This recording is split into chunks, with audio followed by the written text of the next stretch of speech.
안녕하세요. 가정학과 전문의 박현아입니다.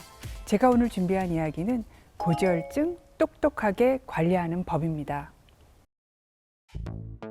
혈액 내 나쁜 콜레스테롤 수치가 높아 심혈관 질환의 주요 원인이 되는 고지혈증. 최근 통계에 따르면 국내 성인 4명 중 1명은 고지혈증을 앓고 있다고 한다. 하지만 치료를 통해 고지혈증을 관리하는 환자는 54.1%에 불과하다고 하는데, 고지혈증이 무서운 이유는 평소 특별한 증상이 없다가 심혈관 질환의 원인으로 작용하기 때문.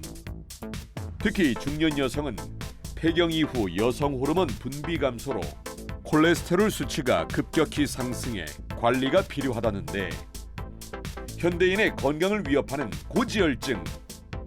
고지혈증을 똑똑하게 관리하는 법에 대해 자세히 알아보자. 고지혈증은 한자로 노풀고 기름지 피혈. 그대로 풀이한다면 혈액 내 기름, 즉 지방이 굉장히 많아진 상태를 이야기합니다. 그럼 혈액 내에 떠돌아다니는 지방 2가지는 무엇일까요? 대표적으로 콜레스테롤과 중성 지방이 있습니다. 이 둘 다 우리가 살아가는데 꼭 필요한 그 무엇입니다. 중성지방은요, 인체가 사용하는 저장 형태의 에너지입니다. 우리가 굉장히 뱃살을 빼고 싶어 하죠. 그 뱃살에 쌓여 있는 것이 바로 중성지방입니다.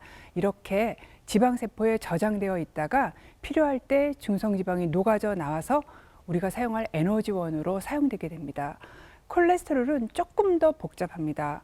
우리가 콜레스테롤 하면은 나쁘다라고 생각하시겠지만 콜레스테롤 역시 사람이 살아가는데 필수 불가결한 영양소입니다. 자, 간단하게 기능을 설명을 해드린다면요. 남성 호르몬, 여성 호르몬과 같은 호르몬의 원료가 되고요. 굉장히 요즘에 핫한 비타민이 비타민 D.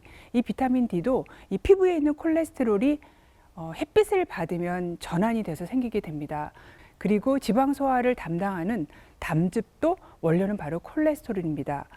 그리고 가장 중요한 것은요, 우리는 50개 조의 세포로 구성되어 있습니다. 그런데 이 세포막을 구성하는 성분, 그러니까 세포막을 부드러우면서도 어떤 안정적인 형태를 가지게 하는 게 바로 콜레스테롤입니다.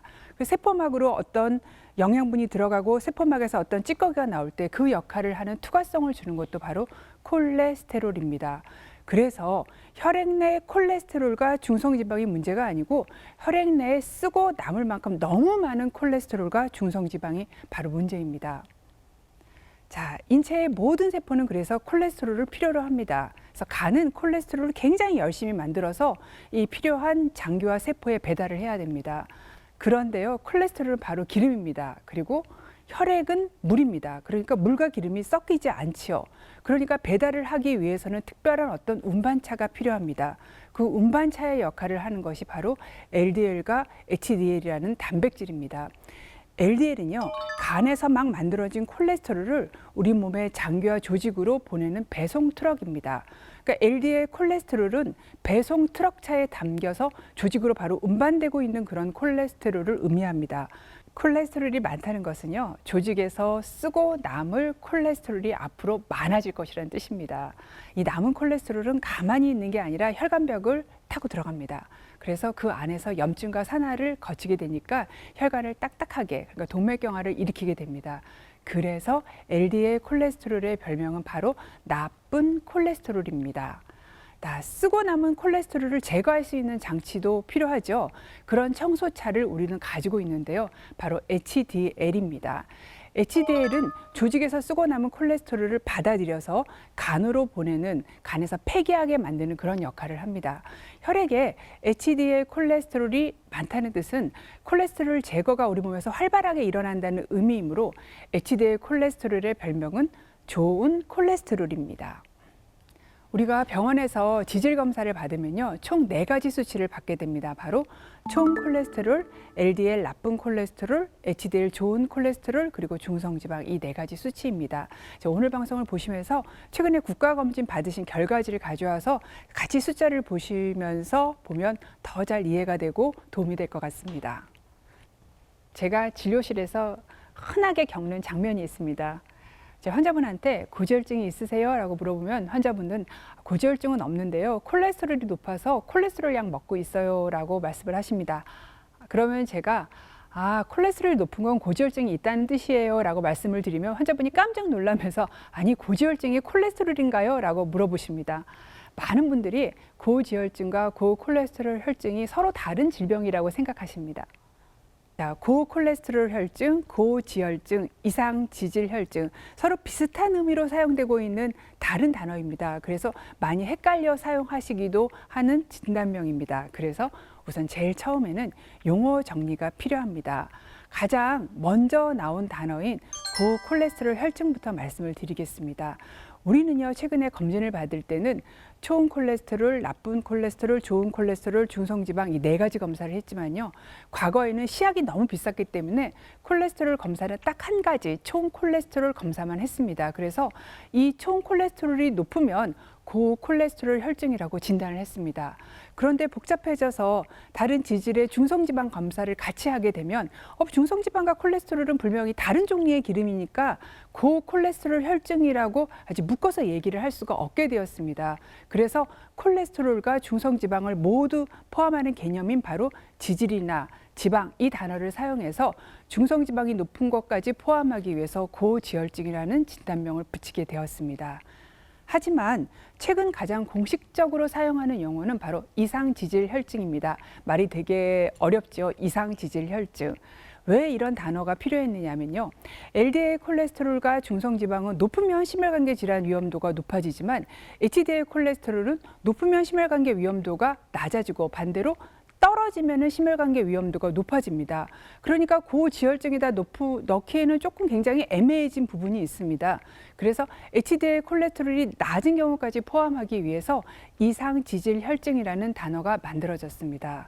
그렇기 때문에 이상지질혈증은 많은 개념을 포함합니다.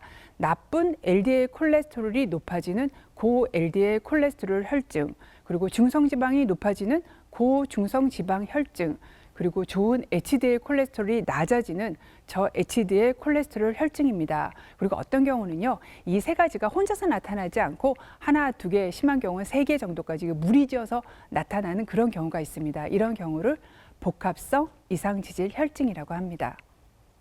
그럼 한국인에서 이상지질 혈증이 얼마나 많을까요?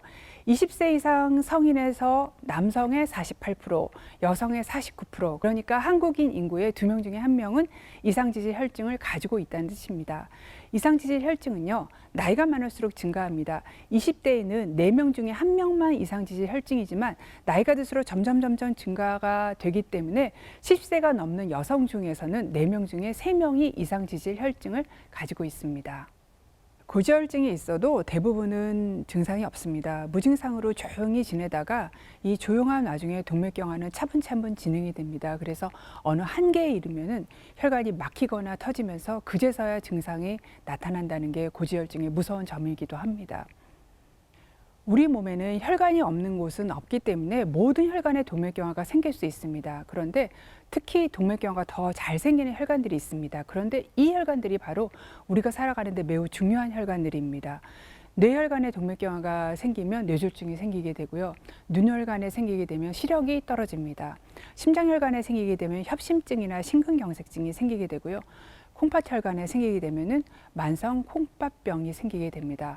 다리로 가는 큰 혈관에 동맥경화가 생기게 되면 조금만 걸어도 저리거나 아픈 말초혈관 질환이 생기게 됩니다. 그렇기 때문에 고지혈증을 치료하는 이유는 콜레스테롤 수치를 낮추기 위한 것뿐만이 아닙니다. 콜레스테롤 수치를 낮춰서 동맥경화를 예방하고 결국은 정말 예방하고자 하는 것은 심혈관계 질환입니다. 이 말뜻은 굉장히 중요한 의미를 지니는데요. 첫 번째는 시중에서 콜레스테롤에 도움이 되는 영양제, 건강기능식품, 건강식품을 사서 드셔보시면 약간은 콜레스테롤이 떨어집니다. 하지만 이런 식품들은요, 콜레스테롤 수치를 약간 떨어뜨리기는 하지만 우리가 정말 목표로 하는 심혈관계 질환 예방 효과는 증명된 바가 없습니다. 그렇기 때문에 내가 콜레스테롤이 높다라는 진단을 들었을 때 약 대신 치료 목적으로 선택해서는 절대로 안 됩니다. 그리고 두 번째는요, 내가 치료를 결정할 때 가장 중요한 고려 인자는 내가 가진 콜레스테롤 수치가 아닙니다. 내가 가진 심혈관계 위험 인자입니다. 심혈관계 위험 인자가 되게 높으면 좀 더 콜레스테롤을 낮게 유지를 해야지 심혈관계 질환을 예방할 수가 있고, 심혈관계 위험 인자가 낮은 경우는 어느 정도 높은 콜레스테롤 수치에서도 심혈관계 질환이 생기지 않기 때문에 조금 높은 콜레스테롤 수치까지 콜레스테롤을 허용하고 있습니다. 자, 그러면 심혈관계 질환 위험도를 높이는 위험인자가 어떤 게 있는지 설명을 드리겠습니다. 제가 하나씩 설명드릴 테니까요. 방송을 보시면서 나에게 몇 개나 해당되는지 한번 계산을 해보세요. 자, 일단 담배를 피시면 1점입니다. 혈압이 높으시면 1점을 또 더해야 됩니다. 그 다음에 청소차의 역할을 하면 HDL 콜레스테롤이 낮은 경우에도 또 1점을 더합니다. 그리고 이 부분이 가장 조금 억울하실 텐데요. 무조건 남자는 45세가 넘으면 1점을 더해야 되고 여자는 55세가 넘으면 1점을 더해야 됩니다. 그리고 또 우리 가족 중에서 좀 이른 나이에, 그러니까 남자분의 나이는 55세, 여자분의 나이는 65세가 안 된 그 어린 나이에 심혈관계 질환을 앓은 그런 가족력이 있다면 또 역시 위험인자에 1점을 더해야 됩니다. 여기에다가 위험인자를 낮춰줄 수 있는 경우도 있습니다. 청소차의 역할을 하는 HDL 콜레스테롤이 60 이상이면은 얘는 심혈관계 질환에 대한 보호 요인으로 작용을 합니다. 그래서 내가 가진 위험 요인에서 숫자를 하나를 빼줄 수 있습니다. 여러분 모두 몇 개의 위험인자를 가지고 계십니까? 여러분 각자의 위험인자 점수를 한번 계산해 보셨으면 좋겠습니다. 그런데 제가 소개드린 위험인자에 꼭 있을 것 같은데 없는 질환이 있습니다. 그게 바로 당뇨병입니다. 당뇨병이 심혈관계 질환에 굉장히 나쁜 위험인자인데 당뇨병이 이 위험인자에 속하지 않은 이유는 당뇨병은 당뇨병 진단이라는 것 자체로 벌써 그냥 고위험군에 속하게 되기 때문에 이렇게 자잘한 위험인자는 포함되지 않는다라고 생각하실 수 있습니다. 자, 우리나라에서 가장 흔한 성씨 5분을 모셨습니다. 김씨, 이씨, 박씨, 최씨, 정씨인데요. 이분들은 다 가지고 계신 심혈관계 위험 요인이 다릅니다. 근데 어떠한 요인을 가지고 계셨든 내가 가진 심혈관계 위험 요인이 천장에 도달하게 돼서 빨간 선에 닿게 되면은 심혈관계 질환이 발생을 합니다. 그러니까 내가 가진 위험 요인의 합을 이 빨간 선에 닿지 않도록 노력해야 되는 게 의사와 환자가 해야 되는 일입니다. 김 씨 같은 경우는 다른 위험인자가 하나도 없습니다. 그래서 이분은 LDL 콜레스테롤을 160까지 유지하셔도 심혈관계 질환이 발생하지 않습니다. 하지만 두 번째 계신 이 씨분은요, 담배도 피우시고 혈압도 가지고 계십니다. 이 씨의 경우에는요, LDL 콜레스테롤이 160이면 안 됩니다. 그러면 심혈관계 질환이 발생하는 빨간 선에 닿게 되어 있기 때문에 이때는 LDL 콜레스테롤을 130 이하로 낮춰주어야 합니다. 그런데 박 씨는 당뇨병을 가지고 있습니다. 당뇨병이 있다는 것 자체로도 고위험 인자가 되기 때문에 더 낮은 LDL 콜레스테롤인 100 이하가 박 씨의 조절 목표가 됩니다. 최 씨는요, 검진을 받았더니 경동맥이 50% 좁아져 있다는 경동맥 질환을 벌써 진단을 받았습니다. 이 경우에는 사실 동맥경화성 질환을 진단받은 것이기 때문에 위험 요인이 더 올라가게 됩니다. 그렇기 때문에 최 씨의 경우는 내가 가질 수 있는 최대의 LDL 콜레스테롤은 70, 그러니까 70 이하로 LDL 콜레스테롤을 낮춰줘야 됩니다. 정 씨는요, 벌써 심근경색증 진단을 받으신 분입니다. 이분은 벌써 심혈관계 질환이 발생했기 때문에 콜레스테롤 수치에 무관하게 콜레스테롤 약을 드셔야 되는 그런 분입니다. 그래서 우리는 내가 가진 위험 요인의 합이 절대로 저 빨간 선인 심혈관계 질환 발생에 닿지 않도록 그만큼 다른 요인을 감안해서 내 LDL 콜레스테롤을 낮게 유지시켜 주는 게 필요합니다. 항상 듣는 질문입니다. 콜레스테롤이 높은데 약 없이 치료할 수는 없냐고 많이 물어보십니다. 네, 모든 병들을 약 없이 굉장히 치료하고 싶어 하십니다. 있습니다. 하지만 콜레스테롤이 조금 높은 경우에 해당이 됩니다. 이렇게 굉장히 콜레스테롤이 높은 경우가 아니라면 생활요법을 먼저 해볼 수 있습니다. 여러분 다 아시지만 하기 어려운 것들을 말씀드리겠습니다. 금연 필요합니다. 그리고 술은 한두 잔 이내가 좋습니다. 안 드시면 더 좋아요. 그리고 체중은 가능한 한 정상으로 유지시켜 주시고 특히 배둘레를 정상으로 유지시켜 주는 게 중요합니다. 근데 이게 굉장히 어렵죠. 나이가 들면 다 살이 찌기 때문에. 그래서 최소한 현재 상태보다 배가 더 나오지 않도록, 현재 상태보다 체중이 더 늘지 않도록 노력해 주시면 됩니다. 운동, 중강도 운동으로는 약간 땀이 나고 약간 숨이 찬 그런 운동을 말합니다. 주당 150분 내지 300분 해주시면 되고요. 고강도 운동, 매우 숨이 찬 운동입니다. 땀이 매우 많이 나는 운동이죠. 이런 경우에는 주당 75분에서 150분 해주시면 됩니다. 그리고 일주일에 2번 이상 근력 운동도 꼭 해주셔야 됩니다. 식사는 당연히 지방이 너무 많지 않게만 드시면 됩니다. 하지만 포화 지방은 조금 줄여서 드셔야 되고요. 트랜스 지방은 가능한 피하는 게 좋습니다.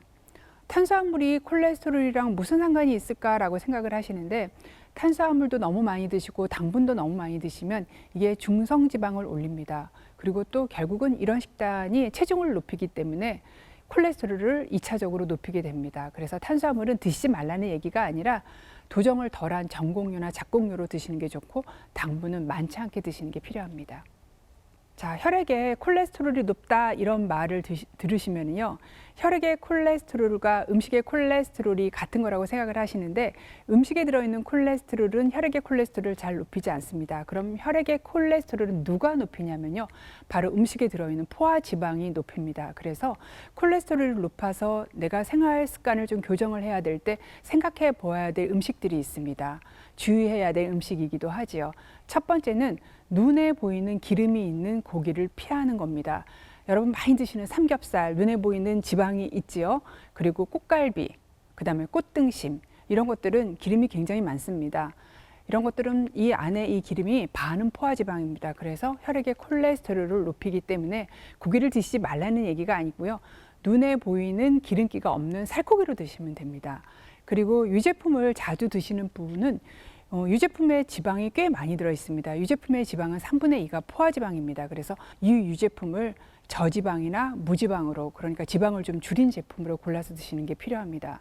자, 커피 많이 드시죠? 하루에 커피 몇 잔이나 드십니까? 커피를 이렇게 간 내린 커피를 보면 그 커피 위에 거품이 굉장히 맛있게 올라와 있죠. 그 커피의 거품을 크레마라고 하는데요.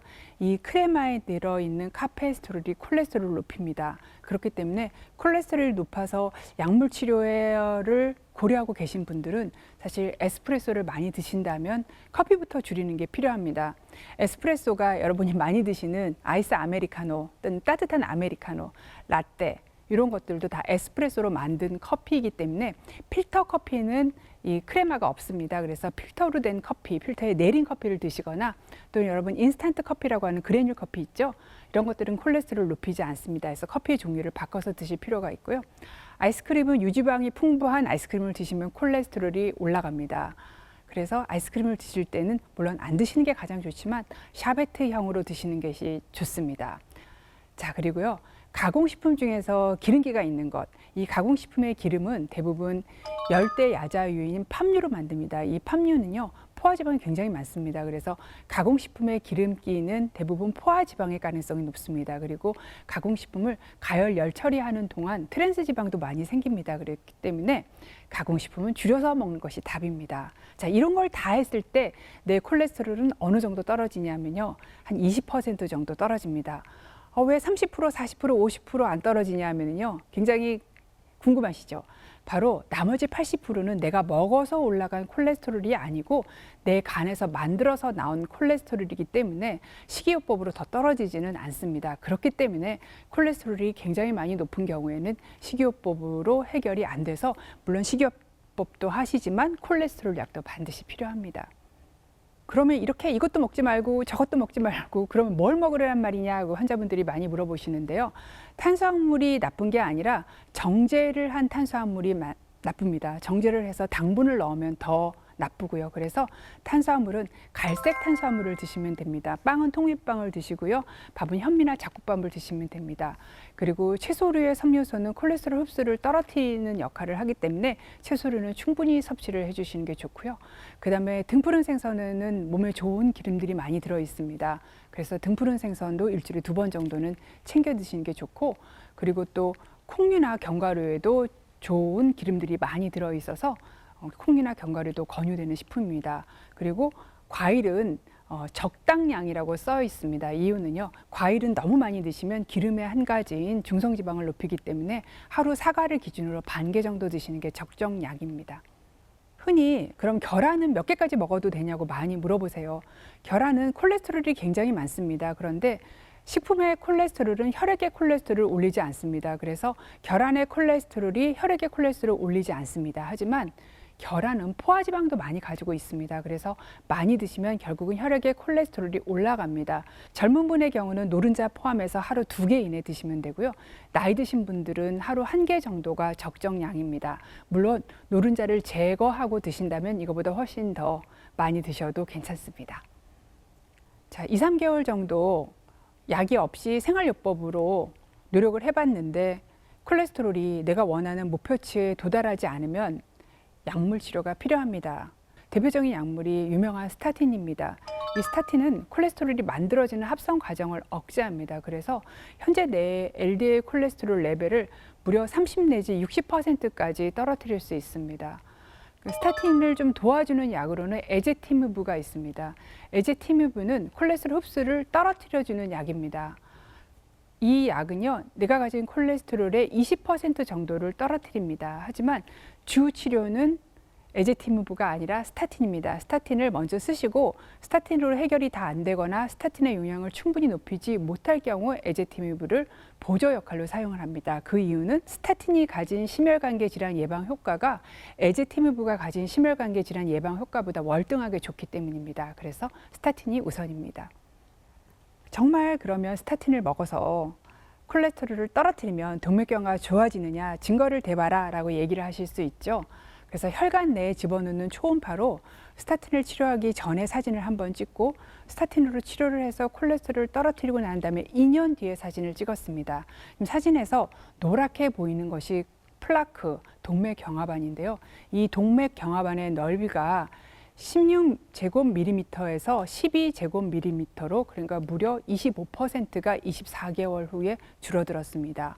그러니까 플라크를 줄이고 혈관을 넓히는 그런 작용을 나타냅니다.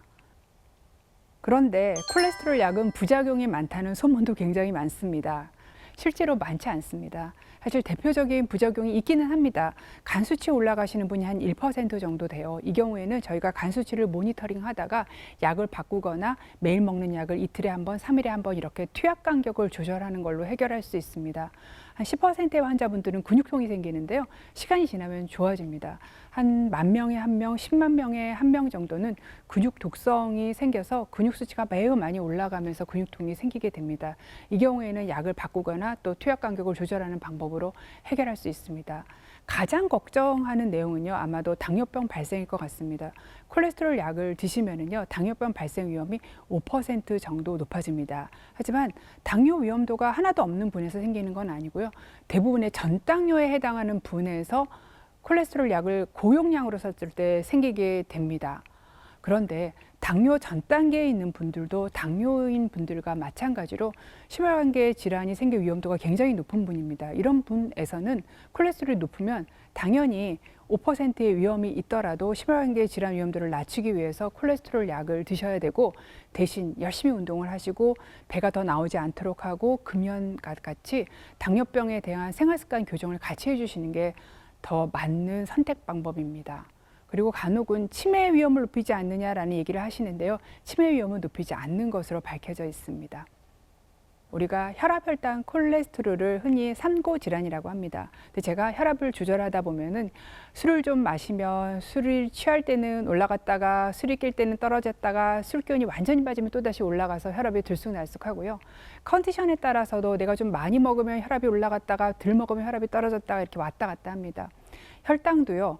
뭘 먹었는지 또는 그분이 얼마나 움직였는지 운동을 했는지에 따라서 저혈당과 고혈당을 반복해서 사실 참 예쁘게 정상 범위 안에 수치를 넣어놓기가 쉽지는 않습니다. 그런데 콜레스테롤은요, 식사와 운동 규칙을 지키고 약만 빼먹지 않게 잘 먹으면 대부분 아주 일정하게 예쁘게 정상 범위 안으로 유지시킬 수 있는, 어떻게 생각하면 세상에서 가장 치료하기 쉬운 질병입니다. 그렇기 때문에 떠도는 나쁜 정보, 틀린 정보에 현혹되지 마시고 오늘 들으신 대로 실천하신다면 우리가 아주 무서워하는 뇌졸중, 심장병, 말초혈관 질환, 시력 저하, 콩팥 기능 저하 같은 그런 질환의 위험을 줄이고 혈관 건강을 지킬 수 있습니다.